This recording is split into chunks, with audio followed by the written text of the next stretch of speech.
तो बुलेटिन की शुरुआत करेंगे आज शाम रामलला की नगरी अयोध्या में होने वाले दीपोत्सव के साथ, जो एक नया रिकॉर्ड बनाने वाला है। सरयू नदी के तट पर आज 28 लाख दीप जलाकर विश्व रिकॉर्ड बनाया जाएगा। इसके साथ ही पूरे शहर में करीब 35 लाख दीप जलाने का लक्ष्य तय किया गया है।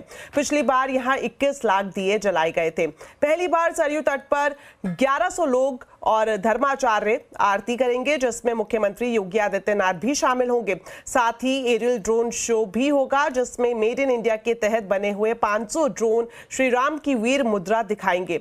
दीपोत्सव कार्यक्रम के लिए अयोध्या को भव्य तरीके से सजाया गया है और सुरक्षा के भी पुख्ता इंतजाम किए गए हैं।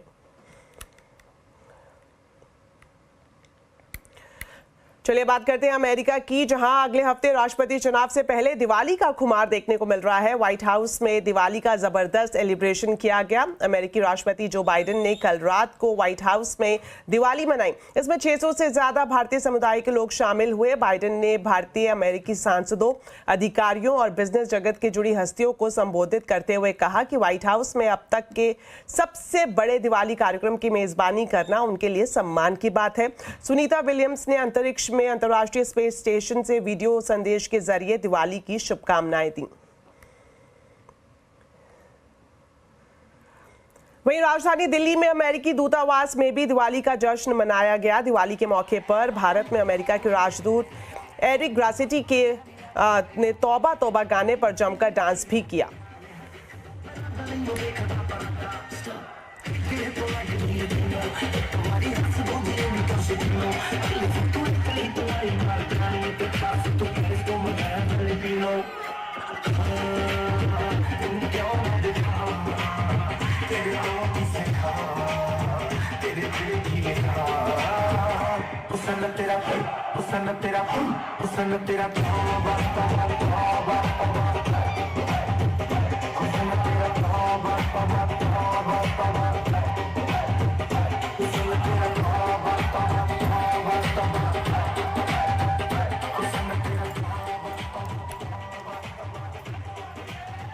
तो अमेरिका में 5 नवंबर को राष्ट्रपति पद के लिए चुनाव के लिए वोट डाले जाएंगे। कमला हैरिस और डोनाल्ड ट्रंप में कौन किस पर है भारी, और दोनों में से भारत के लिए कौन रहेगा बेहतर? आज आवाज अड्डा में इसी पर करेंगे बड़ी चर्चा शाम 7:57 पर।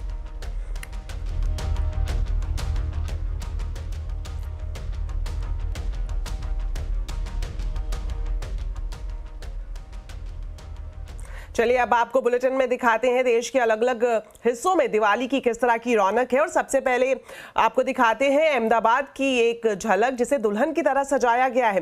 रात में अहमदाबाद में इतनी आकर्षक रोशनी की गई है, मानो सूर्योदय रात को ही हो रहा हो। देखिए हमारे संवाददाता केतन जोशी की ग्राउंड रिपोर्ट। इस वक्त मैं अहमदाबाद के सिंधु भवन रोड पर मौजूद हूं और आप देखिए कि कैसा नजारा है। दीपावली आने को है और यहाँ अलग अलग जगह पर आपको इसी तरह से रोशनी का एक अलग ही सुशोभन देखने को मिलेगा। आप देखिए परिवार के साथ लोग यहाँ सेल्फी ले रहे हैं, रील बना रहे हैं और अलग अलग एरिया जैसे कि river front, airport, CG road, Ellis bridge, आप अहमदाबाद में कोई भी मेन एरिया लेकर जाइए, वहां पर आपको इस तरह का ही माहौल देखने को मिलेगा। आइए हम यहाँ पर कुछ लोग जो आए हैं उनसे बात करते हैं। बताइए, आप यहाँ सिर्फ देखने आए हैं कि कुछ? नहीं, मेरे को ये नजारा बहुत अच्छा लगा है और फर्स्ट बार ये दीपावली के दिन हुआ है और ये नजारा बहुत अच्छा है, इसलिए मैं फोटोज और रील्स बनाने आई हूँ। तो अलग अलग जगह पर अगर आप रिवर फ्रंट चले जाइए तो हजारों लोग आज यहाँ पर आराम से बैठ रहे हैं और ये दीपावली के बाद भी जो प्रशासन ने ये इस तरह का आयोजन किया है वो दीपावली के बाद भी रहने वाला है। तो एक तरह से हम कह सकते हैं कि ये दीपावली रील और इस तरह की मेमोरी के साथ भी लोग मना रहे हैं। तो दिवाली पर खरीदारी के लिए अहमदाबाद में खास दिवाली बाजार भी लगता है। यहाँ दूर दूर से लोग खरीदारी करने के लिए आते हैं। देखिए संवाददाता केतन जोशी की स्पेशल रिपोर्ट। दिवाली को ऐसे ही त्योहारों का राजा नहीं कहा जाता। आप मेरे पीछे देखिए कि पैर रखने की जगह नहीं है, उतनी खरीदारी दिवाली के मौके पर हो रही है। ये अहमदाबाद का भद्र इलाका है और दीपावली के कुछ दिन पहले ही यहाँ पर इस तरह का माहौल आपको देखने को मिल जाएगा। अगर आपको मिठाई चाहिए, कपड़े चाहिए, पटाखे चाहिए, या तो हजारों छोटी मोटी चीजें चाहिए वो यहाँ पर मिल जाएगी। और भद्रा इलाके के इस मार्केट की खूबी ये है कि यहाँ खरीदने वाला और बेचने वाला दोनों फायदे में रहता है, क्योंकि काफी किफायती दाम में बहुत बड़ा मार्केट यहाँ पर लगता है। न केवल अहमदाबाद में लेकिन पूरे गुजरात से यहाँ खरीदारी करने के लिए आते हैं। और मेरे सामने भद्रकाली माता का मंदिर है और सदियों पुरानी एक परंपरा है कि ये नगर की देवी भद्रकाली का आशीर्वाद है कि इस इलाके में कभी भी मंदी का दौर नहीं आएगा। लोग यही समझकर सोचकर बाहर से भी खरीदारी करने के लिए आते हैं। और जिस तरह से एक दीपक अंधेरे को दूर कर देता है, वैसे ही यहाँ खरीदारी करके लोग ये मानते हैं कि अपने जीवन में भी इस तरह की खुशहाली लाए और पूरा साल है वो मंगलमय रहे। इसी शुभकामना के साथ लोग साल दर साल यहाँ पर आते हैं और दीपावली की खरीदारी करते हैं। तो मेरे सहयोगी केतन आपको दिखा रहे थे कि किस तरह से अहमदाबाद में बड़ी संख्या में लोग बाजारों का रुख कर रहे हैं और दिवाली शॉपिंग कर रहे हैं। अब बात करते हैं राजधानी दिल्ली की, जहां पर बाजारों में रौनक है। मिट्टी के दिए, घर की सजावट का सामान और पूजा में इस्तेमाल होने वाली चीजों की जमकर शॉपिंग हो रही है। दिल्ली के करोल बाग मार्केट में दिवाली की खरीदारी किस तरह से दिखाई दे रही है, दिखाते हैं आपको। तो दिवाली के मौके पर बाजारों में रौनक है और इस वक्त मैं मौजूद हूँ करोल बाग में, और जहां पर आप देखेंगे कि जो एंड टाइम की शॉपिंग हो रही है दिवाली से ठीक एक दिन पहले, वो खास तौर पर जो घर के सजावट का सामान है, पूजा का सामान है, उससे जुड़े हुए सामान की बिक्री यहाँ पर बाजारों में की जा रही है। अगर लक्ष्मी गणेश जी की मूर्तियों से शुरुआत करूँ मैं, तो आप देख सकते हैं यहाँ पर कितनी सुंदर मूर्तियां हैं। हर एक साइज में आपको लक्ष्मी गणेश की प्यारी सी मूर्तियां बाजार में मिल जाएगी और रंग बिरंगी माला और हार की भी कई सारी वैरायटी इस बार बाजार में देखने को मिल रही है। तो आप देख सकते हैं यहाँ पर जितने भी लोग हैं वो खास तौर पर जो पूजा से जुड़े हुए सामान है उनकी ही खरीदारी कर रहे हैं। और इसके अलावा अगर आप घर की साज सजावट करना चाहते हैं तो इस तरह की जो फ्रिल्स हैं इनकी भी इस बार बाजार में अच्छी डिमांड दिखाई दे रही है। दिवाली का मौका है तो जाहिर तौर पर दीपोत्सव के तौर पर इस पूरे त्योहार को मनाया जाता है। और यहाँ पर जो अब देख सकते हैं दिया की बिक्री हो रही है। और यहाँ पर एक चीज मैं दिखाना चाहूंगी, इस तरह की जो हट्टी है, ये जब दिवाली के वक्त शाम में पूजा की जाती है तो ये हट्टी जरूर पूजा में रखी जाती है। तो अलग अलग साइज की, डिजाइन की और रंगों में हट्टी आपको मिल जाएगी। और दीपोत्सव दिवाली का त्योहार है तो दिया का अपना अलग महत्व होता है। तो अलग अलग साइज के, अलग अलग शेप के रंग बिरंगे दिए भी बाजार में मौजूद है। तो दिवाली से ठीक एक दिन पहले जो शॉपिंग की जा रही है वो पूजा के सामान की जा रही है, घर की साज सजावट से जुड़े हुए सामानों की जा रही है। तो अच्छी संख्या में बाजारों में लोग दिखाई दे रहे हैं। तो दिवाली के धमाल के बीच सेहत का ख्याल रखना बहुत जरूरी है। प्रदूषण पटाखे से लेकर मीठा खान पान का भी ध्यान रखना जरूरी है। मशहूर skin expert doctor Deepali Bhardwaj से बातचीत की हमारे संवाददाता रोहन सिंह ने। दिवाली में हम पटाखे जलाते हैं, दिए जलाते हैं, कई बार बर्न हो जाता है। उस समय क्या क्या चीजें घर पे होनी चाहिए और इमरजेंसी रिस्पांस हमारा कैसे होना चाहिए? अगर आपकी बॉडी पे कहीं पे भी कोई दिवाली क्रैकर या दिया या कुछ आ गया है या आग लगी है, कुछ भी आपको कैंडल से थोड़ा सा आपको जल गया है, तो तुरंत आप उसके ऊपर बर्फ मलें। सबसे पहला स्टेप, अगर बर्फ है आपके पास या ठंडा पानी है उसको डाल दिया आपने, उसके बाद दही है अगर आप अरेंज कर सकते हैं, प्लेन दही वहां पे आप लगाएं, वो एंटी इन्फ्लेमेटरी काम करेगा। या एलोवेरा जेल आप उस वक्त लगा सकते हैं। जब तक आप कोई एंटी एलर्जिक गोली खाएं, एंटी एलर्जिक गोली जैसे कि फेक्सोफेनाडीन होता है, सेट्रिजीन होता है, ये हर इंसान ने कभी ना कभी खाई होती है, इससे किसी को एलर्जी होती नहीं, ये सेफ दवाई है। ये गोली का तुरंत सेवन करें। उसके बाद भी अगले 1-2 घंटे के लिए अगर आप वहां बर्फ मल सकते हैं तो बहुत अच्छा है। जो फर्स्ट बॉडी का रिस्पॉन्स होता है लाली और वहां पे बैलून, एक बल्ब सा बन जाना, जैसे पिंपल जैसा, वो जला हुआ बॉयल जिसे आप कह सकते हैं, वो बन सकता है। और अगर आपको लगता है कि उसमें थोड़ा सा भी आपको ज्यादा ही दर्द है या आपको नहीं समझ आ रहा है तो नजदीकी डर्माटोलॉजिस्ट या डॉक्टर पे जरूर जाएं। कुछ खास चीजें रखने की जरूरत है हमें घर पे, कोई खास लोशन या वो, अगर इन केस ऐसा कुछ होता है तो? घर पे पटाखे ना रखें, पहली चीज। और दूसरी चीज, अगर आपको कुछ रखना है अपने लिए तो एंटी एलर्जी गोली सबके घर में जरूर होनी चाहिए। सिंपल एक हाइड्रोकॉर्टिसोन जरूर होना चाहिए। अगर जीरियाट्रिक एज ग्रुप है आपके घर में तो डेक्सा या इस तरह का कुछ इमरजेंसी ड्रग जरूर होना चाहिए। मैम, एक सवाल पूछना चाहूंगा कि घर में छोटे बच्चे भी होते हैं, बड़े बुजुर्ग भी होते हैं।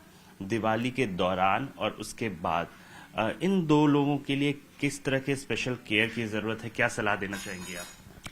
देखिए, सबसे ज्यादा जरूरी होता है बच्चों के लिए, क्योंकि वो बहुत तेज बाहर चले जाते हैं। मेच्योर्ड स्किन के लिए भी बिकॉज ऑफ ड्राई स्किन ज्यादा प्रॉब्लम होती है, तो आप अपनी त्वचा को ड्राई ना होने दें। अंदर से बाहर मॉइस्चराइज रखें, बाहर से अंदर मॉइस्चराइज रखें। बच्चों के लिए बहुत जरूरी है कि प्योर कॉटन कपड़े पहने, सिंथेटिक कम पहने। उन्हें सिखाया जाए कि वो खुद अकेले में जाके कोई भी पटाखेबाजी ना करें, कोई ना कोई एडल्ट उनके साथ जरूर होना चाहिए। एंड पूरी फैमिली को हाइड्रेटेड रहना चाहिए, क्योंकि जब हमें पता है कि पोल्यूशन के दिन आने वाले हैं, तो हमें सबसे ज्यादा जो शरीर को मदद करेगा वो अंदर से हाइड्रेशन, विटामिन सी और जो हमने अच्छी चीजें खाई हैं वो हमें हेल्प करेंगे। तो उस पर जरूर कॉन्सेंट्रेट करें। बिल्कुल मैम, मैं उसी पे आ रहा था कि दिवाली की तो हमने बात कर ली, दिवाली की जो अगली सुबह होती है वो काफी प्रॉब्लमेटिक होती है। स्मॉग पूरे दिल्ली में हो जाता है और वो कुछ उसका इम्पैक्ट कुछ दिनों तक रहते हैं, तो उसका ऑब्वियसली स्किन पे तो इम्पैक्ट होता है, रेस्पिरेटरी सिस्टम पे भी इम्पैक्ट पड़ता है। दिवाली के तुरंत बाद वाले सुबह और उसके बाद वाले हफ्ते में क्या स्पेशल केयर हम कर सकते हैं कि हम खुद को बचा सकें, फैमिली मेंबर्स को भी बचा सकें? देखिए, जो मैं खुद करती आई हूँ वो सिंपल शहद और उसके अंदर थोड़ा सा सिनेमन और लौंग को गर्म करके, टर्मरिक, हल्दी अच्छी अगर आपके पास ऑर्गेनिक है, इन चारों चीजों को गर्म करके रात को लास्ट चीज अपने मुंह में रखें सोने से पहले, ताकि सुबह वो बलगम बने ही ना। ठीक है, तो आप ऐसा कुछ जरूर कर सकते हैं। अदर देन दैट आप एंटी एलर्जिक गोली खा सकते हैं, स्पेशली अगर आपकी फैमिली हिस्ट्री ऑफ एस्थमा है और आपको खुद एलर्जीज हैं, जुकाम है, तो कोई दिक्कत नहीं है, एक एंटी एलर्जिक गोली ही रात को खा के सो जाएं, ताकि अगले दिन सुबह कंजेशन कम हो आपके लंग्स में। कोई 3 टिप्स अगर मैं आपसे पूछूं इस दौरान कि लोग क्या कर सकते हैं, कैसे अपने आप को हेल्दी रखें, अपने स्किन को अच्छा रखें, क्या सजेशन देना चाहेंगे? एक वेट ह्यूमिडिफायर आप ले सकते हैं। वेट ह्यूमिडिफायर जो होते हैं जिससे थोड़ा पानी का भाप बनता है, क्योंकि स्किन के अंदर जितना हाइड्रेशन होगा, कमरे के अंदर जितना हाइड्रेशन होगा, तो पोल्यूशन बैठ जाएगा। ये एक और चीज आप कर सकते हैं, ऑक्सीजन प्लांट के साथ अपने रूम में आप रात को लगाएं। कपूर जलाएं रात को दिवाली वाले दिन अपने बेडरूम में जरूर, ताकि सुबह उठे तो कंजेशन कम हो। तो ये सब करिए, और हाँ, खुद भी पटाखे ना लगाएं और पटाखे वाले लोगों को भी सपोर्ट ना करें। चलिए अब एक नजर डालते हैं बाजार के हाल पर। 2 दिनों की तेजी के बाद बाजार आज फिर गिरावट पर बंद हुआ। सेंसेक्स 427 पॉइंट गिरा तो निफ्टी 126 पॉइंट फिसल कर बंद हुआ। हालांकि mid cap small cap index बढ़त लेने में कामयाब हुए। डिटेल्स लेते हैं कंचन नौटियाल से। तो कंचन, आपसे जानना चाहेंगे आज के बाजार में कहां तेजी और कहां सुस्ती दिखाई दी? सबसे पहले छोटी दिवाली और आपके जन्मदिन की हार्दिक शुभकामनाएं। अब चलते हैं मार्केट की ओर। सबसे पहले निफ्टी गेनर की बात करते हैं तो निफ्टी में अडानी एंटरप्राइजेस करीबन 5%, टाटा कंज्यूमर 3%, हीरो मोटोकॉर्प भी 3% और ब्रिटानिया भी करीबन 2% की मजबूती के साथ बंद हुए। अगर लूजिंग साइड की बात करी जाए तो लूजिंग में सबसे पहले नाम आता है HDFC लाइफ का, जहां पे 2.25%, इन्फोसिस में 2%, SBI लाइफ में 2.5% और डॉक्टर रेड्डी लैब में भी करीब 2% की गिरावट हमें देखने को मिली। मिड कैप में आप नजर डालते हैं, मिड कैप में सबसे पहला नाम है पूना वाला फिनकॉर्प में, जहां पे करीबन 11% की एक हमें तेजी देखने को मिली। बैंक ऑफ महाराष्ट्र में 6.5% का एक अच्छा खासा उछाल था, RVNL में 6% और आदित्य बिरला कैपिटल में भी करीबन 5.25% की एक तेजी का सत्र देखने को मिला। लूजिंग साइड में डिक्सन टेक्नोलॉजी आज करीबन 4.5% गिरता हुआ दिखाई दिया। वोल्टास में भी करीबन 4.5% की गिरावट। वोडाफोन आइडिया 3.5% गिरता हुआ दिखाई दिया और साथ ही साथ HPCL में भी करीब आज हमें 3% की एक गिरावट देखने को मिली। शुक्रिया कंचन इस पूरे मार्केट अपडेट के लिए, साथ ही साथ मुझे जन्मदिन की शुभकामनाएं देने के लिए बहुत बहुत शुक्रिया। चलिए अब बात करते हैं मारुति के नतीजे की, जो हर पैमाने पर कमजोर रहे हैं। दूसरी तिमाही में मुनाफा, मार्जिन, आय तीनों अनुमान से कम रहे हैं। मार्जिन तो 5 तिमाही के निचले स्तर पर आ गए हैं। मैनेजमेंट ने फेस्टिव सीजन में कमजोर डिमांड को लेकर चेतावनी भी जारी की है। दूसरी तिमाही के नतीजों पर बातचीत करने के लिए अब हमारे साथ जुड़ रहे हैं कंपनी के चेयरमैन RC भार्गव। तो भार्गव जी, स्वागत है आपका CNBC आवाज पर। सबसे पहले जो Q2 के नतीजे आए हैं, किस तरह से आप उन्हें देखते हैं, क्या कहना चाहेंगे? फाइनेंशियली हमारा जो रिजल्ट है वो पिछले साल से तो बेहतर है। एक्चुअल PAT जो है, PBT ज्यादा है पिछले साल से, मगर जैसे आपने भी कहा, क्योंकि बजट में जो लॉन्ग टर्म गेन्स होते हैं डेट फंड्स पे, उसका इंडेक्सेशन का रूल बदल दिया और टैक्स का सिस्टम बदल दिया। उसके वजह से हमको एक प्रोविजन करना पड़ा अपने बजट में अपनी से, वो करीब 800 कुछ करोड़ का है। वन टाइम है, बार बार तो नहीं होगा, और उसको करने की वजह से हमारा जो आफ्टर टैक्स का प्रॉफिट है वो पिछले साल से कुछ कम हो गया है।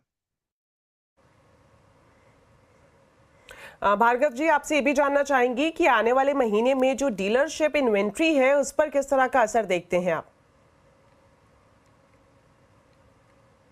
देखिए, डीलर इन्वेंट्री कम करने का तरीका ये है कि एक तो हम होलसेल सेल्स कम कर दें जिन गाड़ियों का स्टॉक ऑलरेडी है।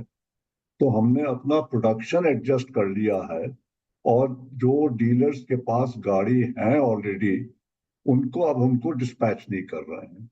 तो इसीलिए आपने देखा होगा कि हमारे इस क्वार्टर की जो होलसेल है वो पिछले साल से कम हो गई है।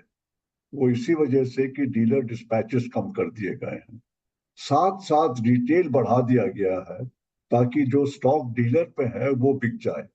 तो दोनों काम करने का नतीजा ये निकलता है कि जो डीलर की इन्वेंट्री है वो कम हो जाती है और अक्टूबर के एंड तक हमारा अंदाजा है कि डीलर की जो इन्वेंट्री है वो जो नॉर्म है हमारा कि 30 डेज सेल की इन्वेंट्री रखनी चाहिए वो हो जाएगी ओवरऑल। बट अभी भी कुछ एडजस्टमेंट और आगे चल के करने पड़ेंगे बिकॉज इस 30 डेज की इन्वेंट्री में कुछ मॉडल्स ऐसे हैं जिनकी इन्वेंट्री 30 दिन से ज्यादा है और उनको एडजस्ट करने का काम अभी चालू रहेगा।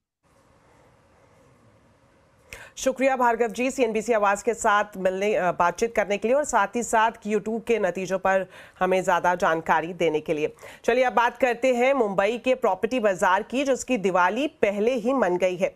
पिछले साल की दिवाली के मुकाबले इस साल मुंबई में प्रॉपर्टी रजिस्ट्रेशन से होने वाली आय 50% से ज्यादा हुई है और पिछले साल दिवाली मंथ रजिस्ट्रेशन से सरकार को 712 करोड़ रुपए की कमाई हुई थी, जबकि इस साल ये 1081 करोड़ को पार कर चुकी है। इस साल अक्टूबर में मुंबई में रिकॉर्ड 11,861 प्रॉपर्टी रजिस्ट्रेशन हुए हैं, जबकि पिछले साल दिवाली के महीने नवंबर में 9,736 प्रॉपर्टीज रजिस्टर हुई थी और ये आंकड़े 29 अक्टूबर तक के हैं, यानी इसमें अभी और भी इजाफा देखने को मिल सकता है। पिछले 6 सालों में ये साल प्रॉपर्टी के लिहाज से सबसे अच्छी दिवाली रही है। इस बार लग्जरी प्रॉपर्टी की बिक्री भी ज्यादा हुई है और औसत टिकट साइज की बात करें तो ये 1.5 करोड़ से ऊपर का रहा है।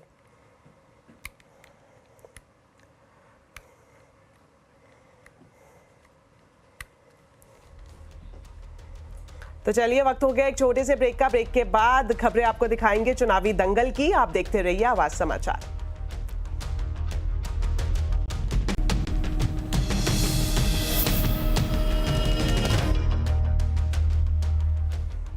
ब्रेक के बाद आपका स्वागत है और अब आपको खबरें दिखाते हैं चुनावी दंगल से जुड़ी हुई।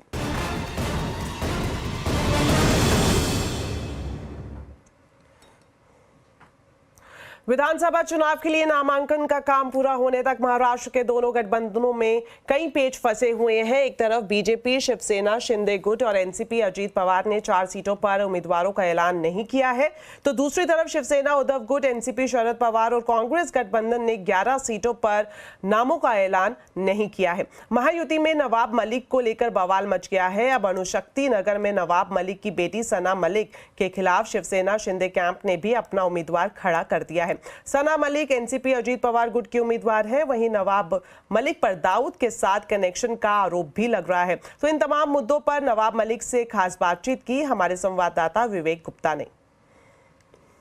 आप ही की सहयोगी पार्टी बीजेपी वो एक्सेप्ट नहीं कर पा रही है कि आप एनसीपी से चुनाव लड़ रहे हैं। वो उनका अपना मामला है। मैं अजीत पवार जी के साथ में हूँ, उन्होंने मुझे चुनाव लड़ने का मौका दिया। मैं अजीत पवार जी का आभारी हूँ। अब शिवसेना अपना उम्मीदवार वहाँ पे पर्चा भरवाया है, बेटी के सीट पे भरवाया है। बीजेपी बोल रही है कि हम शिवसेना का प्रचार करेंगे। बीजेपी के विधानसभा के अध्यक्ष ने मेरे बेटी के सामने रिबेलियन कैंडिडेट की हैसियत से भरा है। सवाल ये है कौन विरोध कर रहा है, कौन समर्थन कर रहा है, ये सवाल नहीं है। जनता किसके समर्थन में, सवाल इसका है। जनता का समर्थन भरपूर हमारे साथ है। कौन विरोध करेगा, कौन हमारे सामने लड़ेगा, ये हमारे लिए कोई महत्वपूर्ण नहीं। हम चुनाव जीतेंगे और पूरी ताकत से जनता का समर्थन हमारे साथ है और दोनों सीटों पर हम चुनाव जीतेंगे।